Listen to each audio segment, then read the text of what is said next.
శ్రీశైల దేవస్థానం పరిధిలో భద్రతా చర్యలను మరింత కట్టుదిట్టంగా అమలు చేయాలని కార్యనిర్వహణాధికారి శ్రీనివాసరావు భద్రతా విభాగాన్ని ఆదేశించారు. ఈ సందర్భంగా కార్యనిర్వహణాధికారి వారు మాట్లాడుతూ అన్నిచోట్ల కూడా భద్రతా తనిఖీలు పకడ్బందీగా ఉండాలని ఆదేశించారు.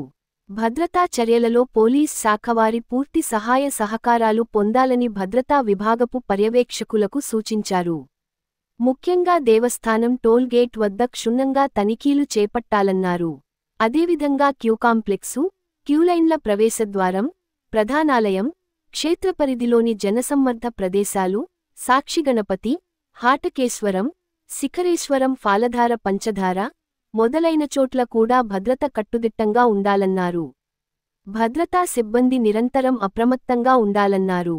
కంట్రోల్ రూము సిబ్బంది కూడా జాగరూకతతో అన్ని ప్రాంతాలను పరిశీలిస్తూ ఆయా ప్రదేశాలలో విధులు నిర్వహిస్తున్న భద్రతా సిబ్బందికి తగు సూచనలు ఇస్తుండాలన్నారు. క్షేత్రపరిధిలోని ఆయా ప్రదేశాలన్నీ కనపడే విధంగా సీసీ కెమెరాల నిఘాను ఎప్పటికప్పుడు పర్యవేక్షిస్తుండాలని కార్యనిర్వహణాధికారి వారు ఆదేశించారు. భద్రతా చర్యలలో భాగంగా ఉదయం నుంచే దేవస్థానం టోల్ గేట్ వద్ద శ్రీశైల క్షేత్రానికి వచ్చే ప్రతి వాహనాన్ని భద్రతా సిబ్బంది క్షుణ్ణంగా తనిఖీ చేయడం జరుగుతోంది.